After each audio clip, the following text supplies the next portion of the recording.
Hello students, मेरा नाम है नीरज पांडे और आज हम पढ़ने जा रहे हैं चैप्टर सॉल्यूशंस। ओके, बहुत इंपॉर्टेंट चैप्टर ये है। जेई, मेडिकल और बोर्ड्स एग्जाम्स में एक ना एक क्वेश्चंस तो इससे ज़रूर पूछा जाता है। वीडियो को ध्यान से देखें और क्वेश्चन आंसर सॉल्व करें। एनसीईआरटी तो एटलीस्ट करना ही पड़ेगा आपको, ठीक है।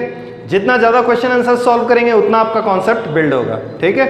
आइए देखते हैं इस चैप्टर को पढ़ने के बाद क्या क्या सीखने को मिलेगा हमें। तो हमारा ऑब्जेक्टिव क्या है, क्या क्या सीखना है इस चैप्टर में। ध्यान से, बहुत इजी है। सोल्यूशन क्या होता है, टाइप्स ऑफ सोल्यूशन हम सीखेंगे, कितने तरह के सोल्यूशन होते हैं। कंसंट्रेशन टर्म्स की बात करेंगे, molarity, normality, molality, mole fraction, मास percentage, volume percentage, ppm, PPB, सब याद है, 11th वाला ही है। सोल्युबिलिटी क्या होता है, सॉलिड इन लिक्विड का डिस्कशन होगा, गैस इन लिक्विड का डिस्कशन करेंगे। हेनरीज लॉ एक बोल कर आएगा, बहुत इंपॉर्टेंट लॉ है। उसके बाद फिर वेपर प्रेशर क्या होता है, लिक्विड इन लिक्विड का कंडीशन, सॉलिड इन लिक्विड का कंडीशन में देखेंगे। दोनों में ही राउल्ट्स लॉ बोलकर एक बहुत इंपॉर्टेंट लॉ आएगा। फिर आइडियल सोल्यूशन क्या होता है, non ideal solution. Non ideal solution में एजियोट्रोप्स बोलकर एक बहुत इंपॉर्टेंट टर्म है, वो भी सीखना है हमें, ठीक है। Colligative properties, relative lowering of vapour pressure, elevation of boiling point, depression of freezing point, osmosis and osmotic pressure. 4 colligative property होते हैं, 4 कोलिगेटिव प्रॉपर्टी, और उससे हमें सीखना है, ठीक है। एंड इसी से ही यहाँ पर एक इंपॉर्टेंट मोलर मास डिटर्मिनेशन हम सीखेंगे, कैसे मोलर मास डिटरमाइन किया जाता है। देखो ये टॉपिक्स अगर कवर कर लिया हमने अगर ये टॉपिक्स, तो चैप्टर खत्म, बहुत इजी है। देखो फिर लास्ट टॉपिक हम पढ़ेंगे एबनॉर्मल मोलर मास। देखो जो मोलर मास डिटरमाइन करेंगे, कोलिगेटिव प्रॉपर्टी जो है, उस प्रॉपर्टी से हम क्या है, मोलर मास डिटरमाइन करते हैं, ठीक है। और वो मोलर मास क्या है कि इलेक्ट्रोलाइट के केस में सही नहीं आता है, ठीक है। जैसे कि इलेक्ट्रोलाइट बोलने से, देखो सोडियम क्लोराइड एक इलेक्ट्रोलाइट है, बोलो इसका मोलर मास क्या है सर, 58.5 है। लेकिन अगर आप कोलिगेटिव प्रॉपर्टी से निकालने जाओगे तो डिवाइड बाय 2 आधा आता है यार, 29.25। तो ये कैसे हो रहा है, तो ये तो रॉन्ग आ रहा है, ठीक है। तो वहाँ पर एक वेंटॉफ बोलकर एक साइंटिस्ट थे, उन्होंने एक फैक्टर बनाया that is called as van't Hoff factor, ठीक है। उसके बारे में डिस्कशन करेंगे पूरा डिटेल्स में, बहुत इंपॉर्टेंट है और बहुत ईजी भी। वेंटॉफ फैक्टर, और उसको रिप्रेजेंट करते हैं लेटर आई से, ठीक है। तो एक एक करके डिस्कशन करते हैं। व्हाट इज सोल्यूशन, चलो शुरू हो जाओ, बोलो सोल्यूशन क्या होता है। अरे 9-10 वाला ही है। Homogeneous mixture, a homogeneous mixture of 2 और मोर कंपोनेंट्स। बहुत इजी है एकदम, ऑल ऑफ यू एकदम याद करते चलो। क्लास 9-10 वाला अगर याद है तो वो भी बोलते चलो। होमोजेनस मिक्सचर ऑफ 2 और more components which do not react chemically with each other। बहुत इजी है, ये सब आपको पता है, ठीक है। और बोलो, आगे बोलो। सोल्यूशन जब हम बोलते हैं, ध्यान से, सोल्यूशन जब हम बोलते हैं तो हमारे मन में क्या आता है, सोल्यूट प्लस सॉल्वेंट का कॉम्बिनेशन। सोल्यूट प्लस सॉल्वेंट, क्या है सॉल्वेंट, जो मोर क्वांटिटी में प्रेजेंट है, जो ज़्यादा है वो उसे हम सॉल्वेंट बोलते हैं, और जो कम है, लेस क्वांटिटी में है, वो अपना सोल्यूट है। ये सब 9-10 वाली चीज़ें हैं, कहीं ना कहीं आपको पता ही है। टाइप्स ऑफ सोल्यूशन की बात करते हैं, types of solution, all of you बोलो। देखो टाइप्स ऑफ सोल्यूशन क्या है कि अगर मैं आपसे एक क्वेश्चन पूछूं, ध्यान से, अगर एक क्वेश्चन पूछ रहा हूं मैं, कितने टाइप के एसिड होते हैं, बोलो फटाफट। How many types of acids are there. किसी ने बोला सर ऑर्गेनिक एसिड, किसी ने बोला inorganic acid, organic acid, inorganic acid, किसी ने बोला कंसंट्रेटेड एसिड, डाइल्यूट एसिड, किसी ने बोला स्ट्रॉन्ग एसिड, वीक एसिड। देखो यहाँ क्या है कि बेसिस पर बात हो रही है। अगर वाटर ज़्यादा है तो डाइल्यूट, वाटर कम है तो कंसंट्रेटेड, वाटर के बेसिस पर। अगर H+ ज़्यादा रिलीज कर रहा है तो स्ट्रॉन्ग, H+ कम रिलीज कर रहा है तो weak. Strong acid, weak acid किस बेसिस पर है, डिग्री ऑफ डिसोसिएशन के बेसिस पर, H+ के फॉर्मेशन के बेसिस पर है, ठीक है। और बोलो, अगर हम ऑर्गेनिक एसिड बोल रहे हैं, इनऑर्गेनिक बोल रहे हैं, तो क्या बेसिस पर बोल रहे हैं, ओरिजिन पर बात कर रहे हैं ना। अगर प्लांट ओरिजिन से हमें मिल रहा है तो वो ऑर्गेनिक है, मिनरल से मिल रहा है तो इनऑर्गेनिक है, ठीक है। आई होप समझ पा रहे हो। वैसे ही टाइप्स ऑफ सोल्यूशन जब हम बोलते हैं तो बेस्ड ऑन, ध्यान से, based on suppose osmotic pressure, तो आइसोटोनिक, हाइपरटोनिक, हाइपोटोनिक 3 तरह का हो सकता है। Based on number of component, 2 component है binary solution, 3 component ternary solution, बहुत इजी है, ठीक है। उसके बाद बोलो बेस्ड ऑन, अगर कंसंट्रेशन के बेसिस पर बोलो सैचुरेटेड, सुपर सैचुरेटेड, अनसैचुरेटेड, सब पता है। लेकिन ये सब क्या है, थोड़ा 9-10 टाइप की चीज़ें हैं। हम थोड़ा सा 11th 12th की बात करेंगे, जैसे कि यहाँ पर अभी हम डिस्कशन करेंगे एनसीईआरटी के बेसिस पर, जैसे based on type of solvent. Type of solvent क्या लिया है, ठीक है। टाइप ऑफ सॉल्वेंट, ध्यान से, अगर सॉल्वेंट अपना सॉलिड है तो उसे हम सॉलिड सोल्यूशन बोलेंगे। यहाँ पर सॉल्वेंट जो है वो अपना सॉलिड है, ध्यान से। सॉल्वेंट अगर लिक्विड है, सॉल्वेंट अगर लिक्विड है, याद करो पूरा, सॉल्वेंट अगर लिक्विड है तो उसे लिक्विड सोल्यूशन बोलेंगे। सॉल्वेंट अगर गैस है तो उसे गैसियस सोल्यूशन बोलेंगे। क्या बोलते हो, समझ पा रहे हो कि नहीं। सॉलिड सोल्यूशन, सॉलिड सोल्यूशन ये कैसे हो रहा है सर, देखो जैसे भी हम जैसे ही सोल्यूशन बोलते हैं तो सबसे पहला पिक्चर हमारे मन में क्या क्रिएट होता है, ध्यान से। सबसे पहला पिक्चर हमारे मन में क्रिएट होता है, कंटेनर है, उसमें ना पानी प्रेजेंट है और उसमें नमक प्रेजेंट है। क्या बोलते हो, सबसे पहले हमारे मन में पिक्चर ये नमक पानी या ग्लूकोन डी पानी, इस टाइप का शुगर वाटर का कॉम्बिनेशन आता है, राइट। लेकिन सिर्फ वही सोल्यूशन नहीं होता, ध्यान से। जैसे कि सॉलिड सोल्यूशन का एक बेस्ट एग्जांपल देखो, ब्रास, ब्रोंज, जितने भी एलॉय हैं वो भी सोल्यूशन है, सॉलिड केस है, देखो उसे भी हम सोल्यूशन बोल सकते हैं, ठीक है। लेकिन उसकी कैटेगरी क्या होगी, उसे किस कैटेगरी में रखोगे आप, सॉलिड सोल्यूशन कैटेगरी में रखोगे, ठीक है, समझ पा रहे हो।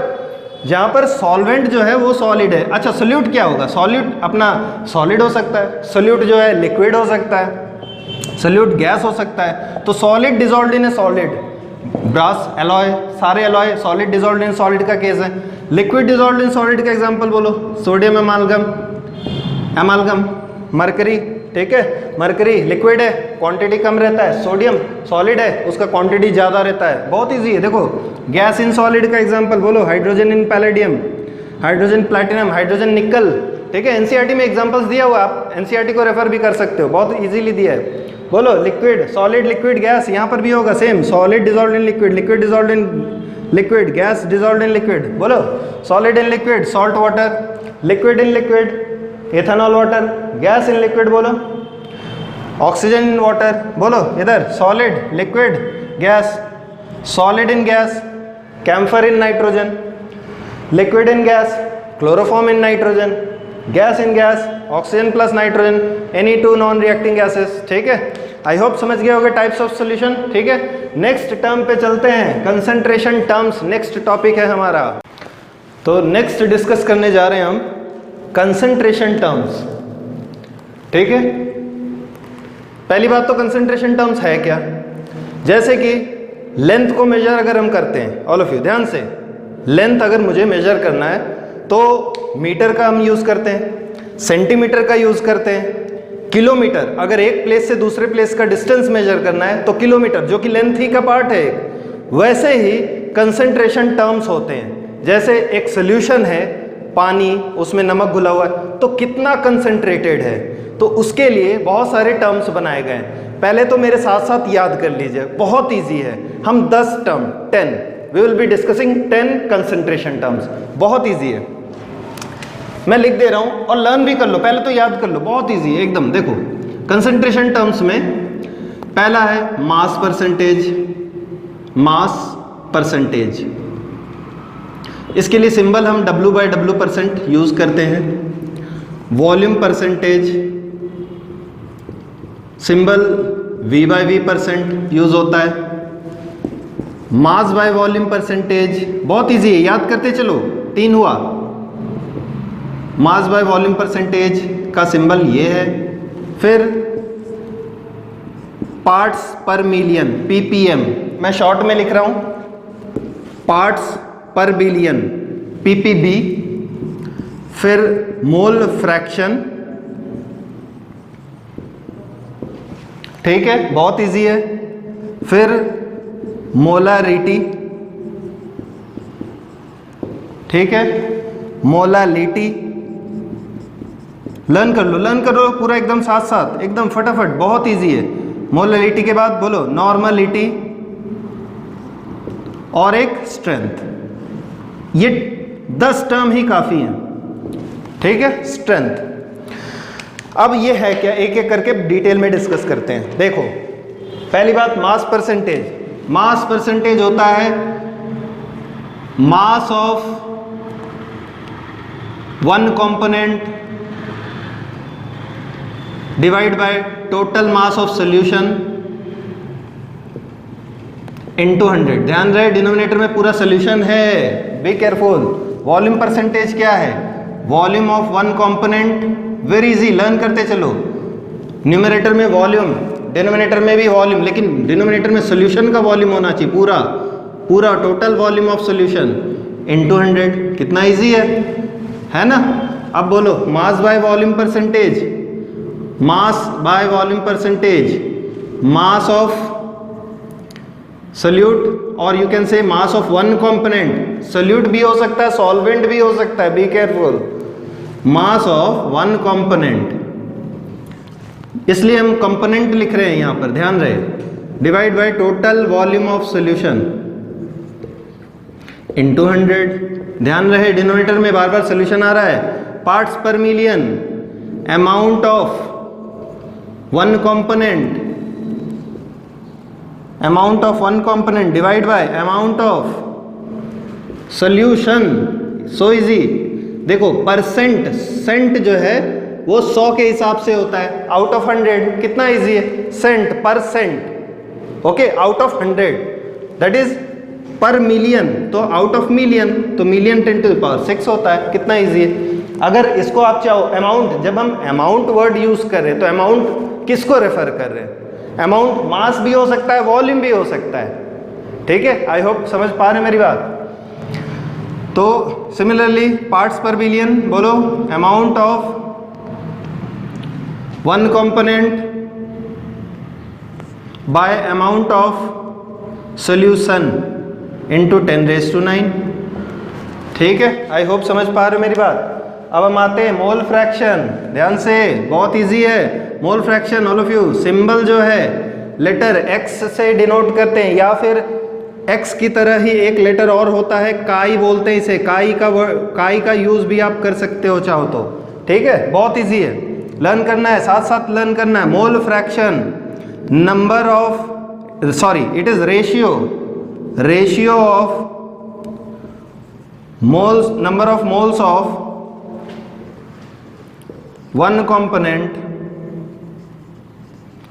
To the total moles of solution. I hope याद हो गया होगा, बहुत इजी है। टोटल मोल्स ऑफ सॉल्यूशन के रेस्पेक्ट में एक मोल को न्यूमरेटर में रखना है। मैथमेटिकली देखो खुद समझ जाओगे। और रेशियो निकालना है। रेशियो का मतलब क्या होता है, समथिंग डिवाइड बाय समथिंग। तो रेशियो निकाल रहे हैं। देखो मोल फ्रैक्शन दो हो सकता है। एक तो मोल फ्रैक्शन ऑफ सोल्यूट हो सकता है, ठीक है, और एक मोल फ्रैक्शन ऑफ सॉल्वेंट भी हो सकता है। बी केयरफुल, बहुत इजी है। आई होप समझ पा रहे हो मेरी बात। मोल फ्रैक्शन ऑफ सोल्यूट, ध्यान से देखो, पूरे एनसीईआरटी में अगर हम एनसीईआरटी एस्पेक्ट से देखें तो 1 जो है वो सॉल्वेंट को रेफर करते हैं और 2 जो है वो सोल्यूट को रेफर करते हैं, ठीक है। ऐसा कोई हार्ड एंड फास्ट रूल नहीं है, आप 1 2 किसी को भी ले सकते हो, प्रोवाइडेड आप मेंशन कर दो साइड में, ठीक है। तो हम एनसीईआरटी के एस्पेक्ट से चलते हैं। मोल फ्रैक्शन ऑफ सोल्यूट जो है x2, ठीक है, और मोल फ्रैक्शन ऑफ सॉल्वेंट भी हो सकता है जो कि हम x1 से डिनोट कर रहे हैं, ठीक है। तो मोल फ्रैक्शन ऑफ सोल्यूट कैसे होगा, देखो N2 बाय टोटल मोल्स। देखो सिमिलरली इसके लिए बोल सकते हो N1 बाय टोटल मोल्स, समझ गए होगे।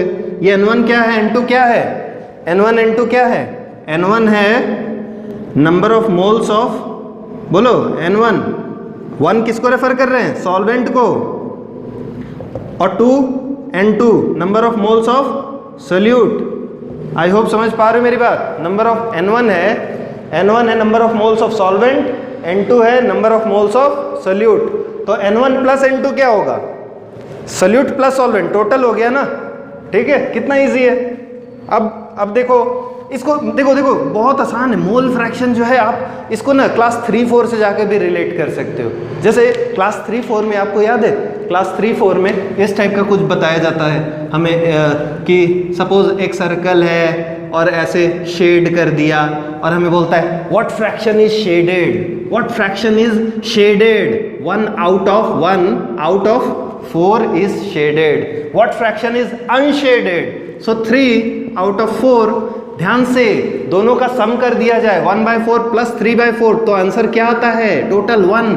वैसे ही mole fraction of solute, be careful, ये नोट में लिख लो, mole fraction of solute solvent plus mole fraction of solute का सम हमेशा ही 1 आता है। वेरी इजी, याद कर लो, ठीक है। नेक्स्ट टर्म पे चलते हैं, मोलारिटी। मोलारिटी क्या है, मोलारिटी, मोलालिटी, नॉर्मलिटी, ये 3 रिलेटेड हैं। मोलारिटी से शुरू करते हैं, चलो। मोलारिटी सिंबल, मोलारिटी जो है सिंबल इसका कैपिटल M है, ठीक है, कैपिटल M, ध्यान रहे, बिकॉज मोलालिटी सिंबल जो है, molality symbol is small m।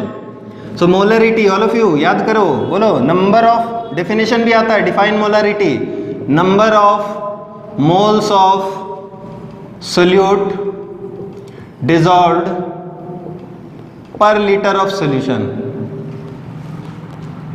पर litre of solution. So easy, ठीक है। इसको मैथमेटिकली हम कैसे दिखा सकते हैं, mathematically molarity is equal to number of moles of solute, ठीक है, divide by volume of solution, volume of solution, be careful, litre पर litre of solution, be careful, मैं पूरा लिख रहा हूँ, देखो सोल्यूशन तो बेटर रहेगा, शॉर्ट आउट ना रखो यहाँ पर, बिकॉज कुछ डिफरेंसेस है। अब देखो मोलरिटी, मोलरिटी कैपिटल M से सिंबल है, ठीक है। नंबर ऑफ मोल्स की जगह क्या हम W2/M2 लिख सकते हैं, क्या बोलते हो? नंबर ऑफ मोल्स का फॉर्मूला क्या होता है, given mass by molar mass, given mass by molar mass, W/M। 2 क्यों लिखा सर, सोल्यूट है ना, ठीक है। वॉल्यूम ऑफ सोल्यूशन लीटर में है, 1000 रख लोगे तो ml में हो जाएगा, ये V represents volume of solution. तो ये फॉर्मूला भी यूज कर सकते हो आप, ये भी यूज कर सकते हो। ये वाला यूज में आता है जैसे कि मास दे दिया और वॉल्यूम दे दिया, ये डायरेक्टली अगर मोल्स दे दिया, समझ रहे होगे मेरी बात। अगर यूनिट की बात करें, मोलारिटी का यूनिट मोल, ध्यान से, मोल है न्यूमरेटर में, पर लीटर, लीटर है डिनोमिनेटर में, मोल पर लीटर, मोल पर लीटर, इसे हम मोलर भी बोलते हैं। सिंबल कैपिटल M ही यूज होता है। तो न्यूमेरिकल्स में ऐसे हम, जैसे डाटा कहीं नोट करना है हमें, तो हम ऐसे लिखते हैं molarity is equal to 2 molar solution. Capital M यहाँ पर भी है, कैपिटल M यहाँ पर भी है। Molality is equal to 2 molal, molal solution, ध्यान रहे, बहुत इंटरेस्टिंग है। मोलालिटी और मोलारिटी, र और ल में डिफरेंस आता है, कंफ्यूजन नहीं होना चाहिए। तो मोलालिटी देखते हैं। नेक्स्ट, ये हमारा कितना नंबर हो गया, नंबर 8 में आ गए हम। मोलालिटी याद कर लो, पूरा मैं बोल रहा हूँ लर्न करके जाना है, पूरा बिल्कुल लर्न करके जाना है। देखो बोलो पूरा, number of moles of solute, छाप दो यहाँ पर, पूरा कॉपी मार दो, number of moles of solute, copy मार दिया। देखो क्या लिखा, डिजॉल्व्ड लिखा, कॉपी मार दो। फिर डिजॉल्व्ड पर भी कॉपी मार दो, लेकिन यहाँ पर चेंज कर दो थोड़ा सा, डिजॉल्व्ड पर केजी ऑफ, यहाँ पर भी चेंज कर दो, सॉल्वेंट कर दो, ये मोलालिटी बन गया। कितना आसान है, हाँ, कॉपी मार दो। Molality, molality number of moles, बोलो, ऑफ सोल्यूट, ठीक है, divide by mass of solvent, be careful, KG में होना चाहिए, ठीक है, वेरी इजी। कॉपी मार दो, कॉपी मार दो, बार बार कॉपी ही खाली नहीं मारना है, याद भी करना है, नहीं तो फिर एग्जाम में भी कॉपी मारोगे गलत हो जाएगा। देखो मोलालिटी इज इक्वल टू, बोलो, W2/M2, 1000/W1। देखो क्या डिफरेंस है, सिर्फ ये डिफरेंस है। मोलालिटी ये क्या है, मास ऑफ सॉल्वेंट है, be careful, mass of solvent है, all of you, this is mass of solvent, ठीक है, ये सोल्यूशन है, वॉल्यूम ऑफ सोल्यूशन है, be careful. Next, normality, unit बोलो, मोलैलिटी यूनिट बोलो। Unit is mole, mole, mole numerator में पर केजी और molal, molal symbol small m। I hope easy है। Normality, normality, normality symbol is capital N, ठीक है, normality. Number of, ध्यान से moles हटा दो, मोल्स हटा दो, ग्राम इक्विवेलेंट कर दो और बाकी कॉपी मार दो, ठीक है। क्या बार बार कॉपी मारते रहते हो क्या? हैं, देखो नंबर ऑफ ग्राम इक्विवेलेंट, पूरा वर्ड्स में लिख लेना, ग्राम इक्विवेलेंट, ठीक है, dissolved per litre of solution, per litre of solution, not solvent, be careful. Number of gram equivalent dissolved per litre of solution, moles की जगह ग्राम इक्विवेलेंट है, ठीक है। तो नॉर्मलिटी बोलो, कैसे रिप्रेजेंट करेंगे? Normality is equal to number of gram equivalent divide by volume of, याद कर लो कितना इजी है, वॉल्यूम ऑफ सोल्यूशन लीटर में ही होना चाहिए, ठीक है। और शॉर्ट में नॉर्मलिटी इज इक्वल टू, इसकी जगह में देखो क्या लिख रहा हूं मैं, mass of solute by gram equivalent mass into 1000 by ml में कर लो वॉल्यूम को, ठीक है। आई होप समझ गए हो मेरी बात। आगे बोलो। अच्छा, ये मोल्स की जगह में हम क्या लिखते थे? Given mass by molar mass, लेकिन यहाँ मोल्स नहीं है ना, मोलरिटी में मोल्स था, तो यहाँ पर ग्राम इक्विवेलेंट है। ग्राम इक्विवेलेंट का मतलब समझ गए हो? तो नंबर ऑफ ग्राम इक्विवेलेंट किसको बोला जा रहा है? Mass by equivalent mass, equivalent weight या फिर इक्विवेलेंट मास बोल लो, सॉरी, इक्विवेलेंट वेट या फिर इक्विवेलेंट मास, कुछ भी बोल लो, कोई दिक्कत नहीं है। इक्विवेलेंट वेट, इक्विवेलेंट वेट बताना पड़ेगा क्या? याद है कि नहीं? इक्विवेलेंट वेट कैसे निकालते थे? बोलो इक्विवेलेंट वेट, कोई बता दे रहा हूँ। देखो इक्विवेलेंट वेट अगर किसी एलिमेंट का निकालना है मुझे, बोलो atomic mass by valency factor, ये वैलेंसी, जैसे मुझे कॉपर का निकालना है, कॉपर का atomic mass 64 divide by valency copper का, ठीक है, जो ज़्यादातर यूज़ में है उसको यूज़ करना है, क्योंकि कॉपर 1+ भी होता है ना, ठीक है। वैसे कॉपर जो केस है वो वेरिएबल वैलेंसी का केस है, वेरिएबल वैलेंसी होता है तो वेरिएबल इक्विवेलेंट वेट भी हो सकता है, ठीक है। तो वो एज पर क्वेश्चन आप डिसाइड कर लेना, ठीक है। मेरी बात समझ पा रहे हो ना? Similarly equivalent weight of element हुआ, इक्विवेलेंट वेट ऑफ एसिड हो सकता है, molecular mass, molecular mass divide by basicity of acid, याद है बेसिसिटी ऑफ एसिड? क्लास 10 में भी था। Number of H+ released by N acid, कितना H+? HCl कितना H+ रिलीज करता है? 1 H+, 1 H+। H2SO4 कितना H+ रिलीज करता है? 2 H+।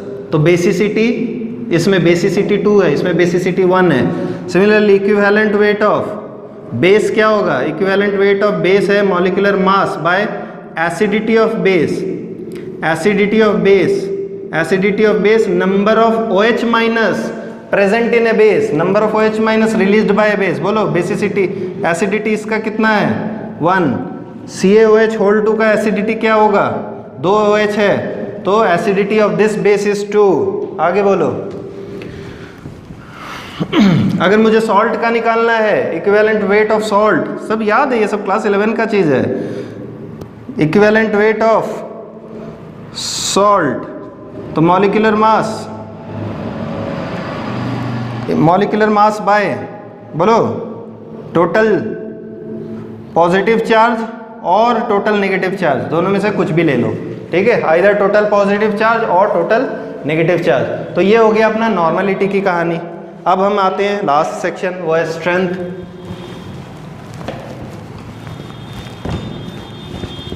बोलो स्ट्रेंथ क्या है? स्ट्रेंथ 10th टर्म में आ गए स्ट्रेंथ। मेरे साथ साथ 9 टर्म्स जो हैं बोलो तो, याद कर लिए हो कि नहीं? बोलो फटाफट। पहला क्या था? Mass percentage, volume percentage, mass by volume percentage, ppm, ppb, mole fraction, molarity, molality, normality, strength. Amount of solute in grams dissolved per litre of solution. समझ गए हो? तो मोलरिटी से अगेन मैच करता हुआ है यहाँ पर लेकिन डायरेक्टली अमाउंट ग्राम्स में ले रहे हैं हम, ठीक है। तो ये स्ट्रेंथ है, स्ट्रेंथ के लिए सिंबल कैपिटल एस और यूनिट इसके लिए, यूनिट नॉर्मलिटी का यूनिट बोलो ग्राम इक्विवेलेंट पर लीटर, ये नॉर्मलिटी के लिए यूनिट है। इसके लिए यूनिट क्या आएगा, ग्राम पर लीटर, ग्राम पर लीटर यूनिट आएगा, ठीक है। So this is all about concentration terms, ठीक है।